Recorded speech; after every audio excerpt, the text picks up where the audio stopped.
பேசு தமிழா பேசு நேர்களுக்கு வணக்கம். இந்த ஒரு காணொலி அப்படிங்கிறது ரொம்ப முக்கியமான ஒரு காணொலி. மோடி அவர்களுடைய ஆட்சி அப்படிங்கிறது ஒவ்வொரு துறையிலையும் நிறைய சாதனைகளை படைச்சிட்டே வருது.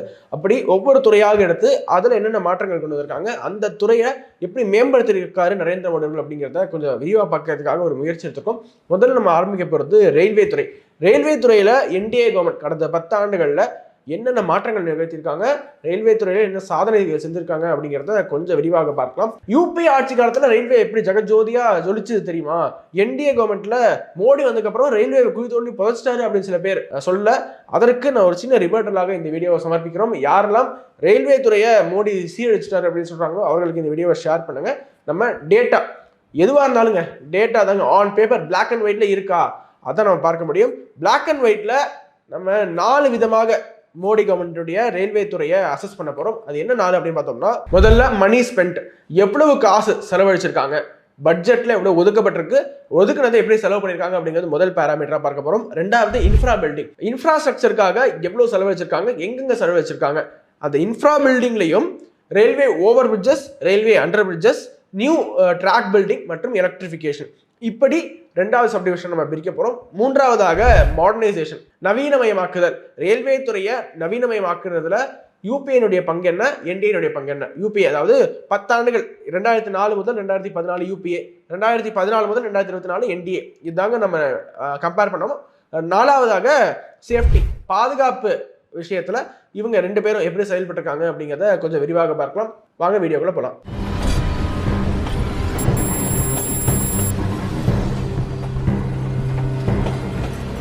ரொம்ப சுருக்கமாக எல்லா டேட்டாவுமே டக்குன்னு பார்த்துருவோம். நம்ம எடுத்த டேட்டா எல்லாமே அரசாங்கத்தால் கொடுக்கப்பட்ட பாராளுமன்றத்தில் தாக்கல் பண்ண டேட்டா, இல்லை அஸ்வினி வைஷ்ணவ் அவர்கள் ப்ரெஸ் ரிலீஸில் கொடுத்தது, யூபி அரசாங்கத்தில் அவர்கள் ரயில்வே துறையில் அஃபிஷியலாக கொடுத்த டேட்டா, இதை தான் நம்ம எடுத்திருக்கோம். இப்படி ரெண்டுத்தையும் கம்பேர் பண்ணி யூபி வர்சஸ் என்டிஏ அப்படின்னு கம்பேர் பண்ணி ஒரு ரிப்போர்ட் தயார் பண்ணியிருக்கோம். அதில் இப்போது ஆரம்பத்தில் சொன்ன மாதிரி ஃபர்ஸ்ட் பேராமீட்டர் என்னன்னு பார்த்தோம்னா மணி ஸ்பெண்ட், எவ்வளோ தொகை செலவு செய்யப்பட்டிருக்கு ரயில்வே துறையில அப்படின்னு பார்த்தோம்னா, யூபிஏ அரசாங்கத்தால என்டிஏ கிட்ட கூட வர முடியாதுங்க. எவ்வளவுனா ஒரு ஆண்டு மட்டும் எடுத்துக்கோங்க, ஒரே ஒரு ஆண்டு 2023 2024 23-24 ஃபினான்ஷியல் இயர் எடுத்துக்கிட்டோம்னா 2.4 lakh crores பட்ஜெட்ல ரயில்வேஸ்க்காக ஒதுக்கீடு செய்யப்பட்டது. இது 10 ஆண்டுகளாக யூபிஏ ரயில்வேக்கு என்ன செலவு செய்ததோ அதை விட அதிகம். 10 ஆண்டுகளாக செலவு செய்ததை என்டிஏ கவர்மெண்ட் 2023 2024 ஒரே ஆண்டு செலவு செய்திருக்காங்க ரயில்வே துறையை மேம்படுத்துறதுக்காக மட்டுமே. அப்போ இதுல இன்னொரு கூடுதல் தகவல், இதுல கேபிட்டல் எக்ஸ்பெண்டிச்சர் மட்டும் எடுத்துப்போம். கேபிட்டல் எக்ஸ்பெண்டிச்சர் மட்டும் எடுத்து 5 ஆண்டுகள், என்டிஏலேருந்து ஒரு 5 ஆண்டுகள், யூபிஏலேருந்து ஒரு 5 ஆண்டுகள், இப்படி நம்ம எடுத்தா கூட இந்த டைம் வேல்யூ ஆஃப் மணி, அப்போது ₹1 மதிப்பெண்ண, இப்போது ₹1 மதிப்பெண்ண, அப்போ ₹100 கொடுத்தா எவ்வளவு பொருள் கிடைக்கும், இப்போ ₹100 கொடுத்தா எவ்வளவு பொருள் கிடைக்கும் அப்படிலாம் பேசுவாங்க இல்லையா. அதனாலதான் 2009 முதல் 14, 14 முதல் 19, 9 முதல் 14 அதாவது யூபிஏ, 14 முதல் 19 என்டிஏ, இதை 2 கம்பேர் பண்ணி பார்க்கலாம், ஒரு மச் டிஃபரன்ஸ் இருக்காது அப்படிங்கிறதுக்காக இந்த 2 மட்டும் கம்பேர் பண்ணி பார்க்கலாம்னு பார்த்தோம்னா, யூபிஏ 2009 முதல் 2014 வரை டோட்டல் கேபிட்டல் எக்ஸ்பெண்டிச்சராக, முதலீடு சார்ந்த எக்ஸ்பெண்டிச்சராக 2009 முதல் 2014 வரை 2.3 lakh crores செலவு செய்திருக்காங்க. இதுவே என்டிஏ அடுத்த 5 ஆண்டுகள் பார்த்தோம்னா, நரேந்திர மோடி அவர்கள் தலைமை ஏற்று 2014ஆம் ஆண்டு தலைமை ஏற்று முதல் 5 ஆண்டுகளிலேயே என்டிஏ கவர்மெண்ட் 5.29 lakh crores செலவு செய்திருக்காங்க அடுத்த 5 ஆண்டுகள்ல. ஸோ செலவு என்று பார்த்தால் என்டிஏ இஸ் கிளியர்லி லீடிங் அப்படிங்கிறதாக பார்க்க முடியுது. அடுத்து ரெண்டாவது பேராமீட்டர் இன்ஃப்ராஸ்ட்ரக்சர். ரயில்வே இன்ஃப்ராஸ்ட்ரக்சர் டெவலப்மெண்ட்ல 2 அரசாங்கத்தையும் நம்ம கம்பேர் பண்ணி பார்த்துருவோம். முதல்ல ரெண்டாவது பேராமீட்டர்ல ஒரு சப் டிவிஷனாக rail over bridges and rail under bridges 2 ஆட்சி காலத்திலும் எப்படி கன்ஸ்ட்ரக்ட் பண்ணப்பட்டது அப்படின்னு பார்த்தோம்னா, முதல்ல யூபிஏ எடுத்துப்போம். யூபிஏனுடைய 10 ஆண்டு கால ஆட்சியில வெறும் 763 ரயில்வே மேம்பாலங்கள் மற்றும் ரயில்வே அண்டர் பிரிட்ஜஸ் கட்டப்பட்டது. அதுவே என்டிஏ கவர்மெண்ட் பார்த்தீங்கன்னா, என்டிஏனுடைய 10 ஆண்டுகள்ல 1225 ரயில்வே மேம்பாலங்கள் மற்றும் ரயில்வே அண்டர் பிரிட்ஜஸ் கட்டியிருக்காங்க அப்படிங்கிறது நமக்கு டேட்டா சொல்லுது. அப்படியே அடுத்து வருவோம். இந்த ரயில் இன்ஃப்ரா டெவலப்மெண்ட்லயே 2வது இன்ஃப்ராஸ்ட்ரக்சராக நம்ம எடுத்தது new track line. New track புதிதாக எவ்வளவு தண்டவாளங்களை போட்டிருக்காங்க அப்படின்னு பார்த்தோம்னா, யூபிஏனுடைய 10 ஆண்டுகள் ஆட்சியில் 2004 முதல் 2014 வரை பர் இயர் ஒரு வருடத்திற்கு சராசரியாக எவ்வளவு ட்ராக் போட்டிருக்காங்கன்னா 2885 கிலோமீட்டர் தொலைவுக்கு இவங்க டிராக்ஸ் போட்டிருக்காங்க. அதுவே என்டிஏனுடைய 10 ஆண்டு கால ஆட்சியில ஆவரேஜாக சராசரியாக ஒரு வருடத்திற்கு 3716 கிலோமீட்டர் தொலைவுக்கு டிராக்ஸ் போடப்பட்டிருக்கு அப்படிங்கிறது நமக்கு டேட்டா சொல்லுது. அதுலேயே இன்ஃப்ரா டெவலப்மெண்ட்லேயே 3வது பேராமீட்டராக நம்ம எடுத்தது எலக்ட்ரிஃபிகேஷன். இந்த எலக்ட்ரிஃபிகேஷன்ல பாத்தீங்கன்னா கம்பேரிசனே கிடையாதுங்க. ஏணி வச்சா இல்ல, ஏரோப்ளேன் வச்சா கூட யூபிஏவால என்டிஏ கிட்ட கூட நெருங்க முடியாது, அப்படிதான் டேட்டா இருக்கு.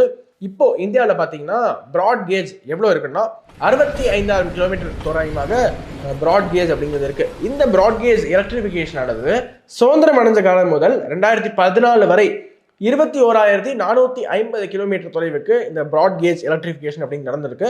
அதுவும் குறிப்பாக கொஞ்சம் பிரேக் பண்ணி பார்த்தோம்னா 2004 முதல் 2014 வரை யூபிஏனுடைய ஆட்சி காலத்துல வெறும் 4000 கிலோமீட்டர்ஸ்க்கு தான் இந்த ப்ராட் கேஜ் எலக்ட்ரிஃபிகேஷன் அப்படின்னு நடந்திருக்கு. அதுவே நரேந்திர மோடியுடைய ஆட்சி காலத்துல 10 ஆண்டுகள்ல என்டிஏ கவர்மெண்ட்ல 37,011 கிலோமீட்டர் ப்ராட் கேஜ் எலக்ட்ரிஃபிகேஷன் அப்படின்னு நடந்திருக்கு. ஸோ யூபிஏவை விட 10 மடங்கு அதிகமாக என்டிஏ கவர்மெண்ட்ல ப்ராட் கேஜ் எலக்ட்ரிஃபிகேஷன் நடந்திருக்கு. அது தவிர சுதந்திரம் அடைந்த முதல் இன்று வரை, அதாவது 2014 வரை எவ்வளவு ரயில்வே எலக்ட்ரிஃபிகேஷன் நடந்ததோ அதை விட அதிகமாக 10 ஆண்டுகள்ல நரேந்திர மோடி ஆட்சி கீழே அங்கே எவ்வளோ சின்ஸ் இண்டிபெண்டன்ஸ் டில் 2014 21,000. அதுவே 2014-24 37,000 கிலோமீட்டர்ஸ் ரயில்வே எலக்ட்ரிஃபிகேஷன் நடந்திருக்கு. ஸோ எலக்ட்ரிஃபிகேஷனை பொறுத்த வரைக்கும் clearly NDA is the super winner. அடுத்து 3வது பேராமீட்டராக மாடர்னைசேஷன் பார்த்துறோம். இந்த மாடர்னைசேஷன்ல ஃபர்ஸ்ட் நம்ம என்ன எடுத்திருக்கோம்னா மாடர்ன் சிக்னலிங் சிஸ்டம்.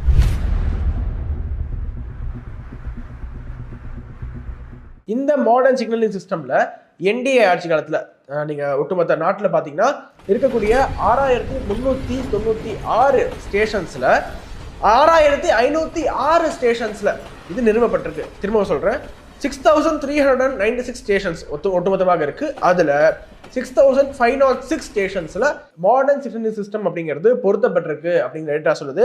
அடுத்து பார்த்துருவோம் புதிதாக எல்ஹெச்பி கோச்சஸ். எல்ஹெச்பி கோச்சஸ் என்ன பார்த்தீங்கன்னா லைட் வெயிட் மாடர்ன் கோச்சஸ். இந்த லைட் வெயிட் மாடர்ன் கோச்சஸை பொறுத்த வரைக்கும் இது எதற்காக ஸ்பெஷல்னா ஆக்சிடென்ட் நடக்கும்போது ஒரு கோச் இன்னொரு கோச் மேல கொலைட் ஆகி ஏறிடாது. It won't climb on each other. So ஆக்சிடென்ட்ஸ்ல இந்த கேஷுவாலிட்டிஸை தவிர்க்கிறதுக்காக இந்த லைட் வெயிட் மாடர்ன் கோச்சஸ் அப்படிங்கிறது கூடுதலாக ஒரு சேஃப்டி மெஷராக மாடர்னைசேஷன் மெஷராக இருக்கு.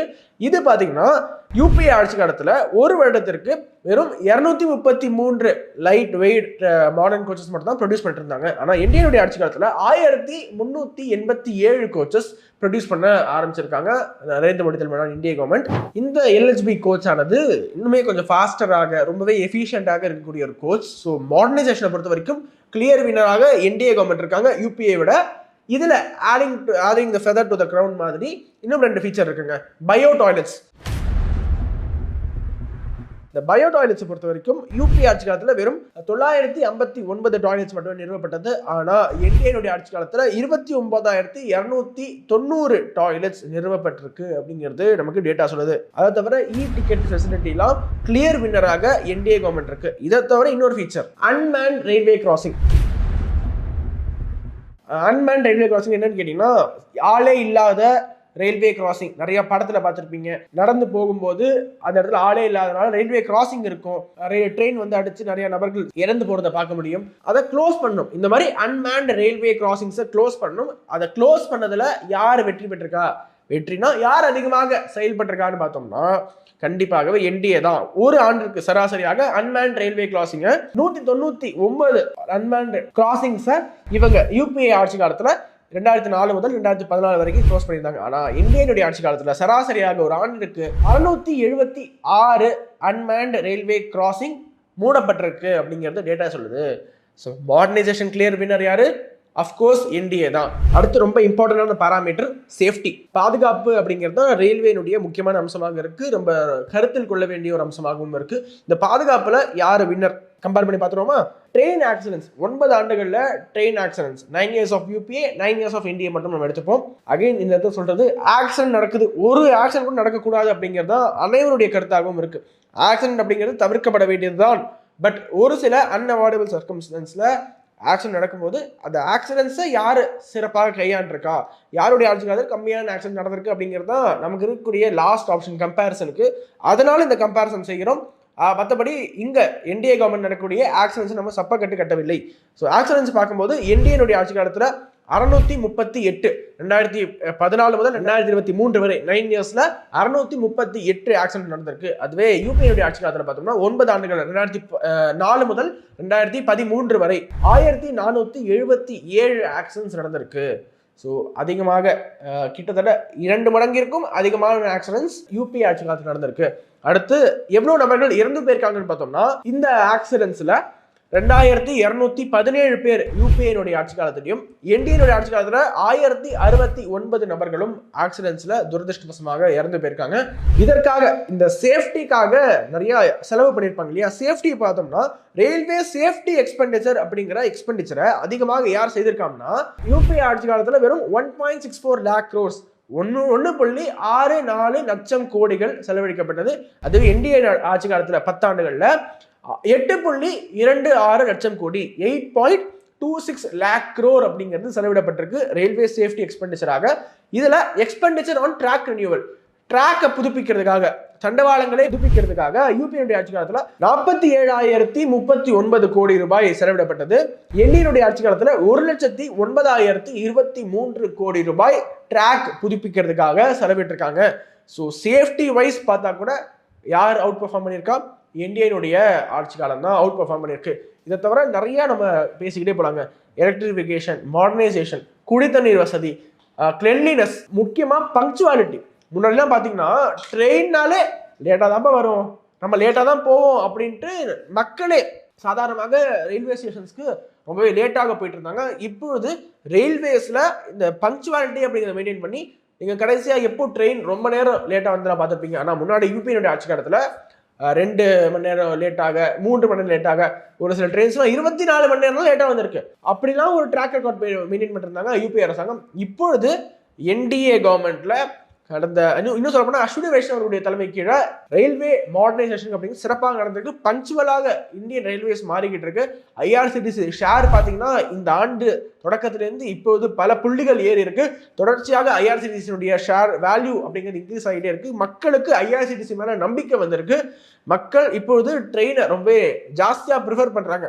நிறைய சர்வேஸ் தான் வந்திருக்கு. Most preferred mode of transport என்னன்னு கேட்டா ரயில்வேஸ் தான். ஆரம்பத்தில் ரயில்வேஸ் தான் இருந்துச்சு. இப்பொழுது அது கொஞ்சம் கொஞ்சமாக சரி செய்யப்பட்டு கொண்டு இருக்கிறது. ரயில்வேஸ்ல இது போருமா, இந்த மாடர்னைசேஷன் போருமா, இந்த ஃபெசிலிட்டிஸ் போருமா அப்படிங்கிறத கண்டிப்பாகவே இல்லைங்க. இந்தியன் ரயில்வேஸ் உலகிற்கு ஒரு எடுத்துக்காட்டாக இனிமேல் நல்லா மிளரணும் அப்படிங்கிறது நம்மளுடைய எண்ணமாக இருக்கு. இன்னுமே அஸ்வினி வைஷ்ணவ் அவர்களுக்கு ஃபுல் சப்போர்ட் கொடுத்து yes you are on the right track, இன்னும் நிறைய நீங்க செய்ய வேண்டியது இருக்கு, நீங்க செய்வீர்கள் அப்படிங்கிற நம்பிக்கை நமக்கு இருக்கு. இந்த இடத்துல தான் எதிர்கட்சிகளுடைய அந்த ஒரு பிரச்சாரம். யூபி ஆட்சி காலத்தில் எப்படி இருந்துச்சு தெரியுமா, யூபி ஆட்சி காலத்தில் எப்படி இருந்துச்சு அப்படிங்கிறத கொஞ்சம் போய் பாருங்க, ட்ராக் ரெக்கார்ட் எடுத்து பாருங்க. மக்கள்லாம் அவ்வளோ கொதிப்புல இருந்தாங்க. எவ்வளோ ரயில்வே ஆக்சிடென்ட்ஸ், எவ்வளோ அழுக்காக ரயில்வே துறையே வச்சிருந்தாங்க. ட்ரெயின்னாலே நாரும், ட்ரெயின்னாலே அசுத்தமாக இருக்கும் அப்படிங்கிறத பிராண்டாவே பண்ணி வச்சிருந்தாங்க. ஆனால் இப்போது வரக்கூடிய கோச்சஸ் ஒன்னொன்னும் இப்போது மெயின்டைன் பண்ற விதம் அது எல்லாமே வேற லெவல்ல இருக்கு. This is because the new government, Narendra Modi government. அவர் மட்டும் சிறப்பாக செயல்பட்டா பத்தாது. இதை பத்தி அண்ணாமலை அவர்கள் ரீசெண்டா பேசியிருப்பாரு. நரேந்திர மோடிக்கும் மன்மோகன் சிங்க்கும் என்ன வித்தியாசம் கேட்டா, மன்மோகன் சிங் அவர்கள் அவர் மட்டும் சிறப்பாக செயல்பட்டா போருமா, அவருடைய கேபினட் மினிஸ்டர்ஸும் சிறப்பாக செயல்படணும் இல்லையா? ஆனா அப்படி கிடையாது. நரேந்திர மோடி பாத்தீங்கன்னா அவரும் சிறப்பாக செயல்பட்டாரு. அவருடைய ஒட்டுமொத்த கேபினட்டையுமே ஊழலற்றவர்களாக, சிறப்பாக செயல்படக்கூடியவர்களாக, பியூரோக்ராட்ஸாக, குறிப்பா யாரு பியூரோக்ராட்ஸா இருக்கும், நிர்வாக திறமை யாருக்கா இருக்கோ அனைவரையுமே அரவணைச்சு கேபினட் மினிஸ்ட்ரிக்குள்ள கொண்டு வந்து அந்தந்த துறை சார்ந்த எக்ஸ்பர்ட்ஸ் அந்த துறைக்கு மினிஸ்டர்ஸாக போட்டு ஒரு மிகப்பெரிய புரட்சி பண்ணியிருக்காங்க. ரயில்வே துறையில கடந்த 10 ஆண்டுகள்ல மிகப்பெரிய புரட்சி நடந்திருக்கிறது. பட் ஸ்டில் ஆக்சிடென்ட்ஸ் அப்படிங்கிறது ஏற்றுக்கவே முடியாது. வரக்கூடிய காலங்களில் ரயில்வே ஆக்சிடென்ட்ஸ் அப்படிங்கிறது 0 வரும் வரைக்கும் நம்மளுடைய பயணம் அப்படிங்கிறது ஆஸ் அ கண்ட்ரியாக நம்ம ப்ராக்ரஸ் ஆகி போயிட்டே இருக்கணும். இல்லப்பா ரோட்ல ஆக்சிடென்ட்ஸ் ஆகுறது இல்லையா, ரயில்வே ஆக்சிடென்ட்ஸ் அப்படின்னு தடுக்க முடியாது அப்படின்னு சொன்னா அதற்காக தான் கவச் அப்படிங்கிற புதிய சிஸ்டம் கொண்டு வந்திருக்காங்க. இந்த கவச் சிஸ்டம் 2 ட்ரெயின்லையுமே பொருத்தி ஆகணும். ஸோ ஒரு ட்ரெயின் இன்னொரு ட்ரெயின் கொலிஷன் ஆகுதுன்னா இந்த ட்ரெயின் கொலிஷனுக்காக 2 ட்ரெயினுமே அந்த கவர் சிஸ்டம் இருந்தால் மட்டும்தான் ஆட்டோமேட்டிக்காக ஆஃப் ஆகி இந்த கொலிஷனை தவிர்க்க முடியும். இந்த 2 ட்ரெயின்லையுமே கவர் சிஸ்டம் இல்லாதனால தான் கடந்த ஆண்டு பாலாசோர்ல ஆக்சிடென்ட் நடந்துச்சு. இன்னுமே கவச் சிஸ்டத்தை பொறுத்துறதுக்காக நரேந்திர மோடி அரசாங்கம், அஸ்வினி வைஷ்ணவ் அவர்கள் விரைந்து நடவடிக்கை எடுப்பார்கள் அப்படின்னு நம்புறோம். ஸோ எதிர்கட்சிகளுடைய இந்த பிரச்சாரம் அதை எப்படி பொய் அப்படின்னு நம்ம நிரூபிச்சிருக்கோம். ரயில்வே துறையில என்ன மாற்றம் நிகழ்ந்திருக்கு, எப்படி சிறப்பாக செயல்பட்டிருக்கு என்டிஏ அரசாங்கம் அப்படிங்கிறத பார்த்தோம். அடுத்தடுத்து வரக்கூடிய காணொலிகள்ல நரேந்திர மோடியுடைய ஆட்சி கீழே ஒவ்வொரு துறையிலும் என்ன விதமான மாற்றம் ஏற்பட்டிருக்கு, ஒவ்வொரு துறையும் எப்படி கடந்த ஆட்சிகளை விட, யூபிஐ விட இந்த காங்கிரஸ் சோகால்டு காங்கிரஸ் கல்ச்சரை விட எவ்வளவு அழகாக செயல்பட்டிருக்கிறது அப்படிங்கிறத அடுத்தடுத்து வரக்கூடிய காணொலிகளை பார்ப்போம். அதுவரை சப்ஸ்கிரைப் அண்ட் ஸ்டே டியூன். வணக்கம். வந்தே மாதரம்.